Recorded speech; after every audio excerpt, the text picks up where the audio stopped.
Smell, you got to smell this. You got to smell this. Seriously. No, you're doing this only because I interrupted you. And now come on. No, it smells really good. I just want you to, yeah. Ooh, that is nice. You smell that? Yeah. No, my Aberfeldy 12. I should have waited for you to finish the thought. I'm sorry. No, you're fine. No. I've been planning. I told you, I've been planning to interrupt you this entire time. I was just waiting for the right moment to do it. Thank you.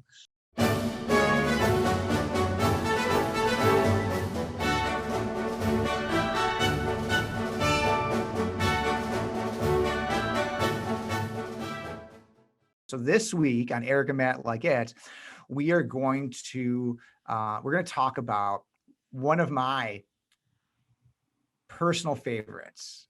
Okay. I don't think I could ever get tired of watching this ad. And I know that's high praise, right? And I know I'm telegraphing the past here, but I don't even care because we'll find a way to keep this interesting. All right. So it is, it's a commercial by a language company. All right. They teach you how to speak a new language, Berlitz. All right. And that's all I'm going to say because I feel like we just need to watch it. Das hier ist mein Sektor. Das hier ist das wichtigste Gerät des Küstenwächters. Das Gerät und das Gerät. Überlebensradar.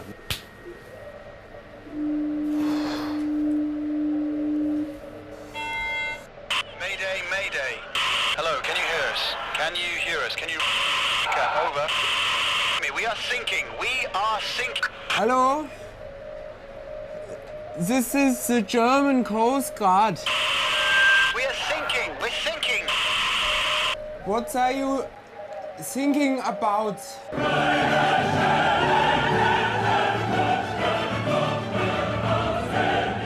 Oh man, can we watch that? I know we shouldn't, but I just want to watch that again. Like seriously, I don't even want to talk about it. I just want to watch it over and over again. I mean, we can. We might have to edit that out, but maybe we should. Come on, man. It's just like, there's almost nothing to it, right? It's so simple, all right? It is set up so well. You have no idea it's going to happen. And then when it happens, you're like, that's the dumbest thing I've ever heard in my life. It's such a dad joke. And it's just like, boom, right? No, it's like, right. It's obviously funny. I think there's a couple of like neat little nuances. I just love that it starts with him sitting down. To me, he's clearly new to the job, right? Like he's being trained or whatever, and he sits around, like taking it in. And there, like in our lives where we're like nervous as hell about something, and then something happens, and you're like, oh shit, I actually have to do this job. And your brain the gears just stop because you're just not ready for it.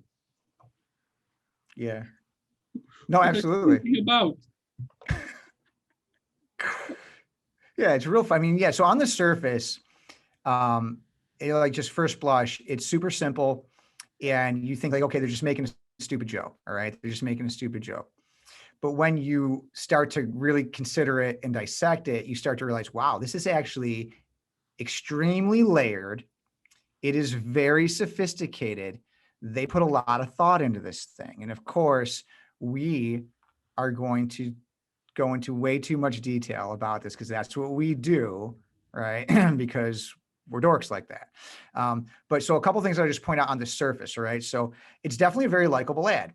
You like the character, okay? You feel empathy for the character. Yes, he's getting shown around, and there's the complexity. And of course, it's kind of silly because you're like, okay, in a situation within any Coast Guard for any nationality, that is not going to be the training provided. Okay, clearly that's not going to be the training.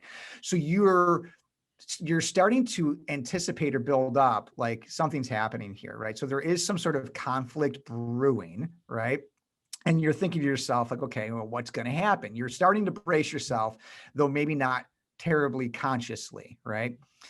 For me, I love hearing Germans speak German. All right. Like there's something about it. It's a very interesting language. I don't know a ton about languages, but you speak to people that do, and they'll tell you German is a very interesting language, has a lot going on. There's a lot of words that don't necessarily translate well over to English. Very unique words like Gemütlichkeit, right? Which is some type of like comfort, pleasant kind of feeling experience. The word Schadenfreude, which basically translates to shameful joy, right? When you see something bad happen to somebody else and you kind of feel good about it. And we can all identify with that, but I don't know that there's really a great word in the English language for that. We have to use two English words, shameful joy, to do what they do in one word, all right? So anyway, so I think that's just the German language is interesting, and hearing Germans speak their native tongue is very interesting and fun to me. It's a fun sounding language.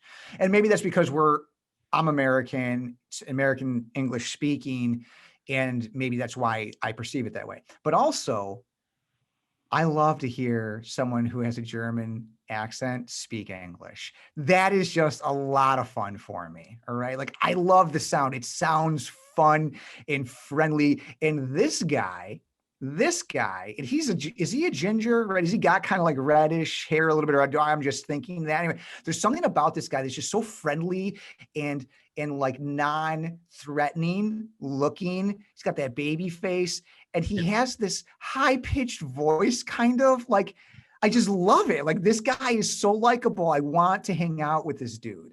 All right. So I feel like they're really setting you up to feel empathy for this guy. And then of course, he's thrown in the worst possible scenario. It's literally his first minutes on the job.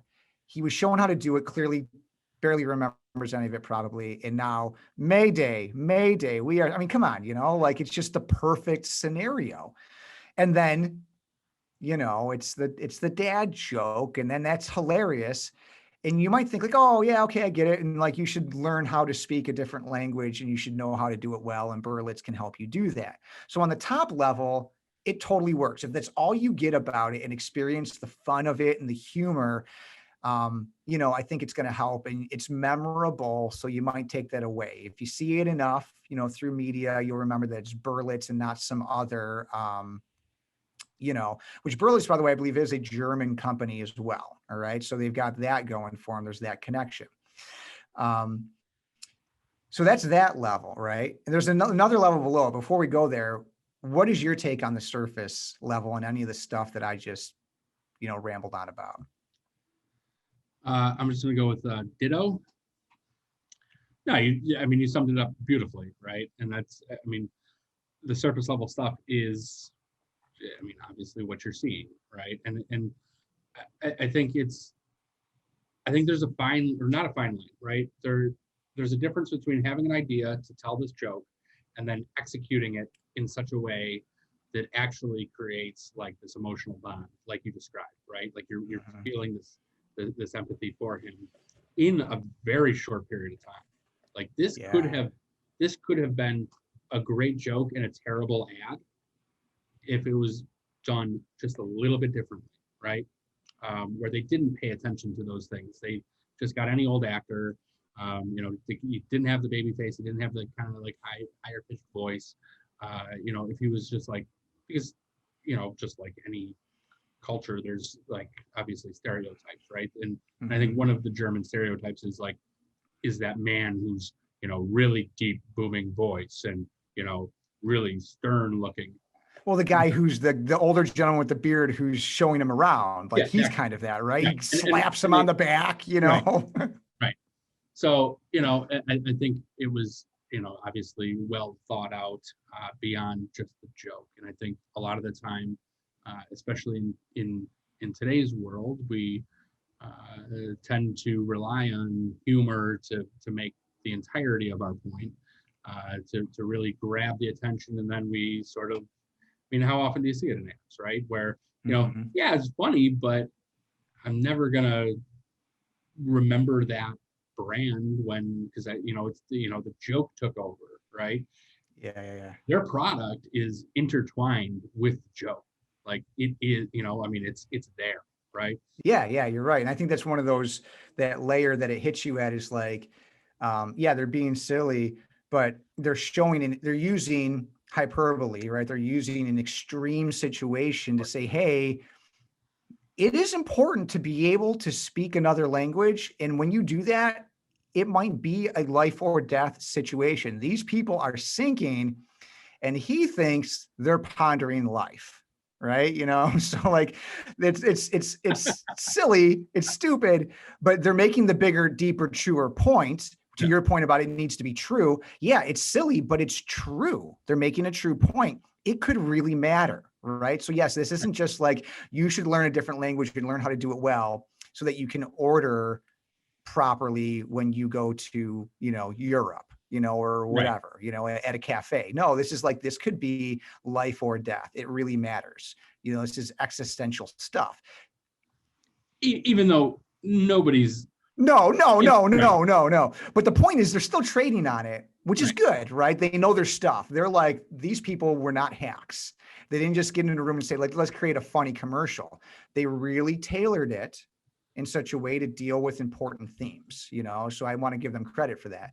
But what I think is something that really makes the spot and has a lot of subconscious or below the kind of the surface layer value is the end of the spot and what happens at the end of the spot. So one is great editing, right? So the joke lands and then boom, they cut, and now the music turns on. And what work is that we're listening to? Do you know what song they selected? I can hear it in my head. I don't know like who that, I'm not cultured enough to know that. Is it okay? The remember the drink milk commercials? Oh, the Got Milk commercials? It was a little bit before that, I think, or maybe right after. The lesser known drink milk campaign. Well, somewhat, yeah. And they're like, you don't really need to drink it. You just have to have it. Drink milk. Like they did it. They like, I don't know the actual lyrics at this point. Oh yeah, yes. Now I do remember, and I think it may be the same. Okay, so let me tee it up for you. Okay, you tell me if you can get it right. So it's a choral symphony. All right. It is considered the greatest work of this particular composer. Okay. It by critics is considered a supreme achievement in the history of music and mankind. That's a direct quote from Wikipedia, by the way. So you know that that's solid. Okay. Sure. It is the most performed symphony. It is the first. He was the first major composer to use voices in a symphony, in this symphony. And it was written or composed between 1822 and 1824. And he did it while he was deaf. Okay, so Beethoven. It's Beethoven's Symphony Number 9 in D minor. And it is, because that's like 24 or 26, it's like long, okay? And this is the fourth movement, which is referred to as Ode to Joy. No, my high school music teacher is like just beside himself right now if he's watching him. I'm sorry, Mr. Tudini. I should have known that. What are you gonna do? I'm sure you're not surprised. And that, folks, is the hard-hitting, real stuff that you can come to expect from Erik and Matt Like Ads. We get serious. This is kind of like a confessional booth, I would think, of sorts. Oh yeah. Here's the thing. Like, I learned all of this because I Googled it, right? My younger brother, Michael, he graduated from the Crane School of Music.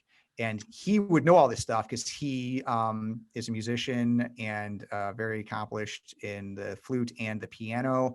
And he knows all this sort of stuff. And I thought about it as I was Googling it in preparation for this. I'm like, I should have just called Michael and asked him about this, but it was too late to do that. So Michael, I know I've disappointed you and let you down. And I want to apologize. You're my brother and I love you. Having said that, yeah, so Beethoven, Ludwig van Beethoven, Symphony Number 9 in D minor, Ode to Joy movement. Ode to Joy, a poem by Friedrich Schiller. All right. And this is not, I would like to propose to the jury, this is not some accidental musical choice, but this was calculated.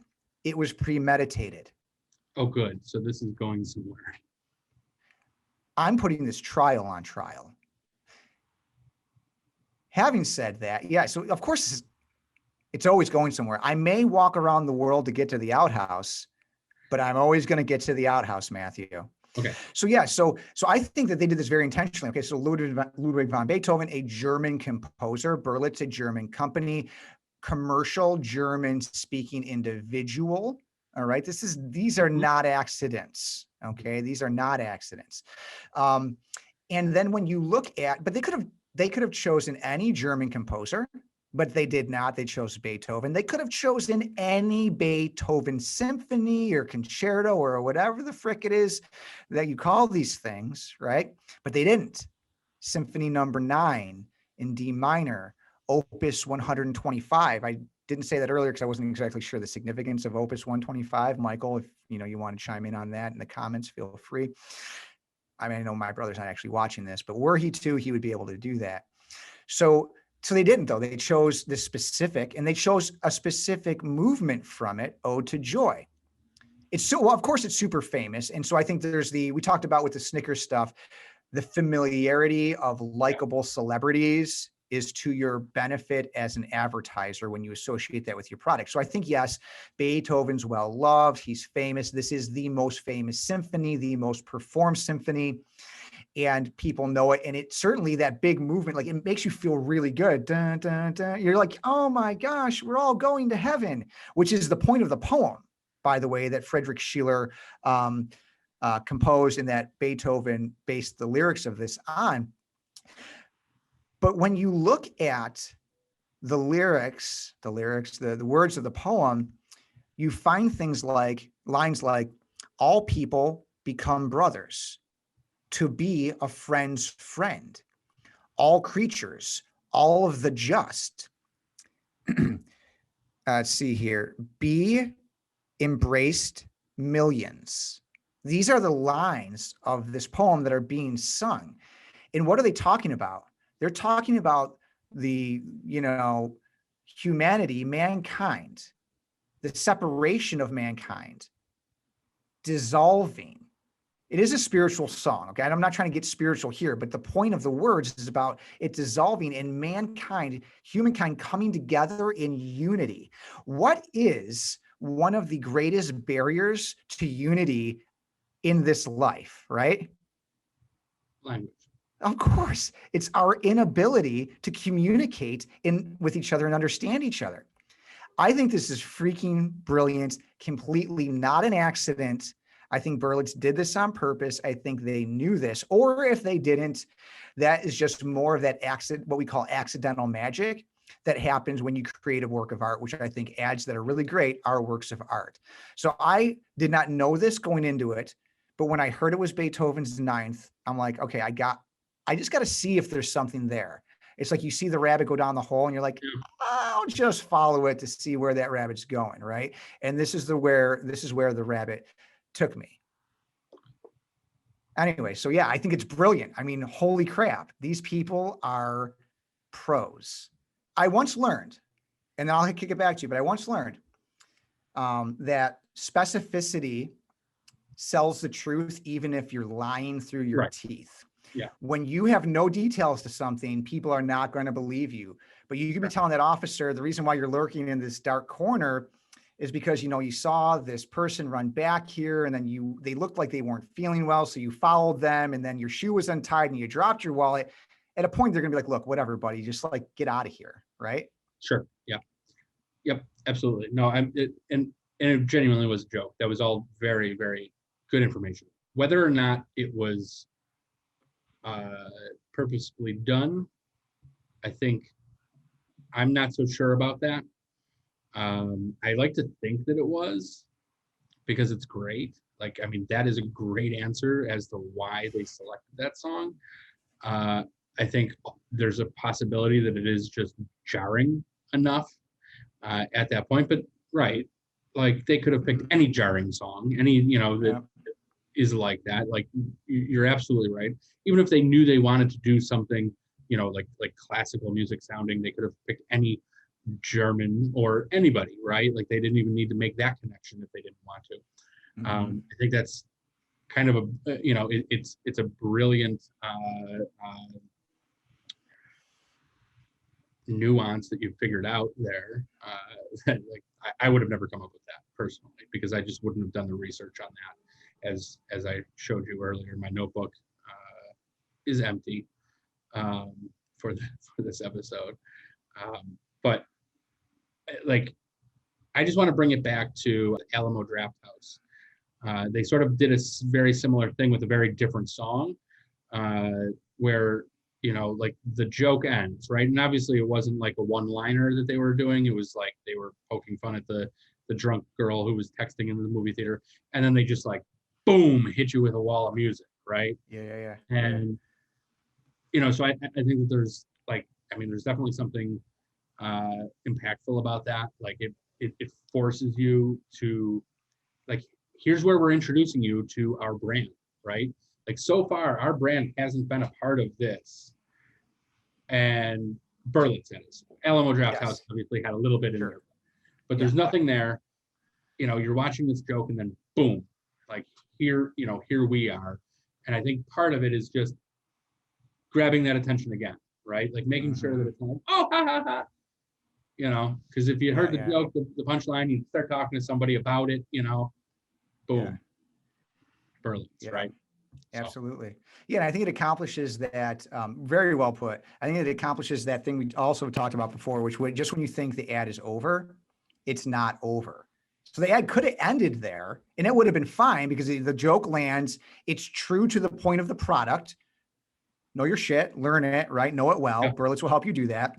But then they hit you with that wall of music. So yes, it's jarring, it's unpredictable, but it also, like, it gives that extra, like, oh, and now I got the good feels of Beethoven's Ninth, right? And it's, so I think that, it does what you said, and also extends the entertainment value and the emotional value of the experience.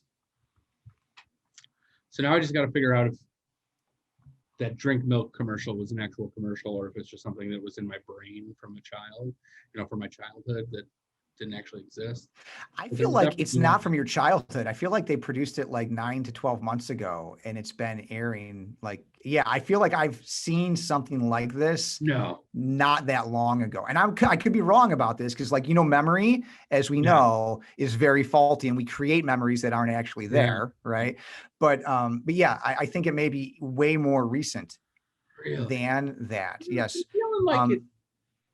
I don't know. Here's the thing. Okay, homework assignment, buddy. Go for it. I'm gonna figure it out. That'll be one that we need to do. So something occurred to me, though, just in the course of this episode, and I wanted to share it.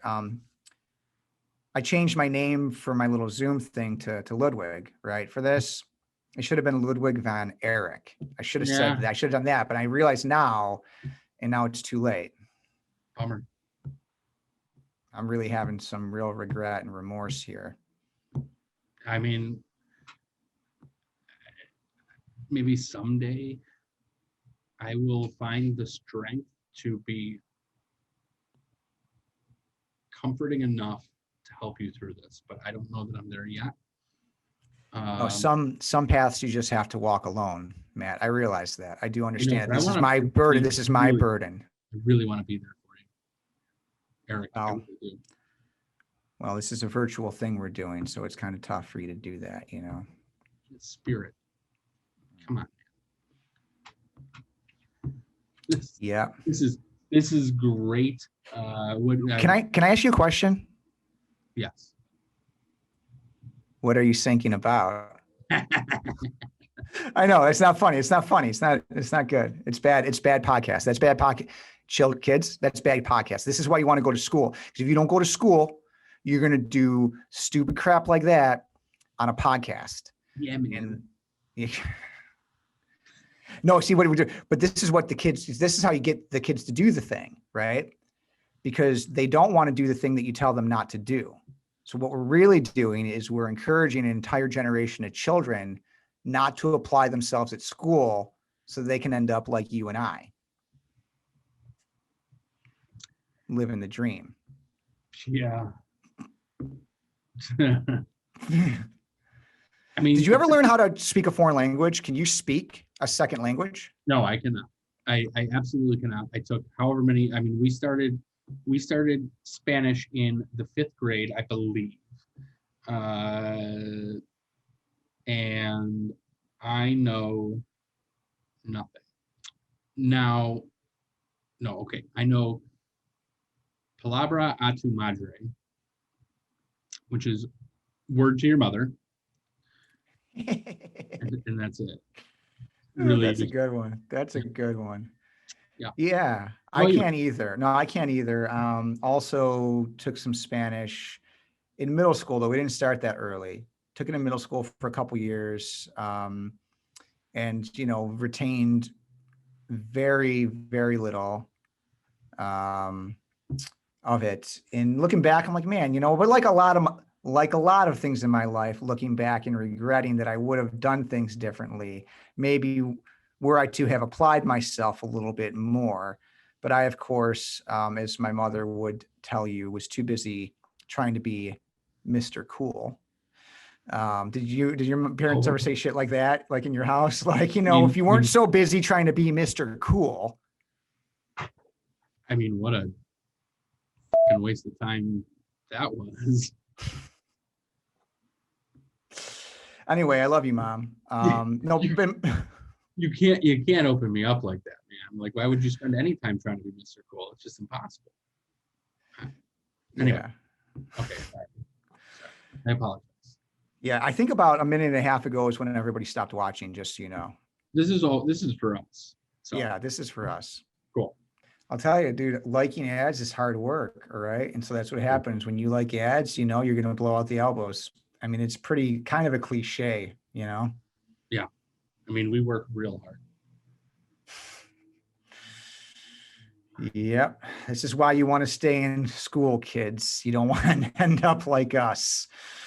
I'll tell you that, because you need to go to school because you need, yeah, right. That's what happens when you don't go to school. Actually, you end up in advertising. Those that can't do teach, and those that can't teach make ads. Apparently.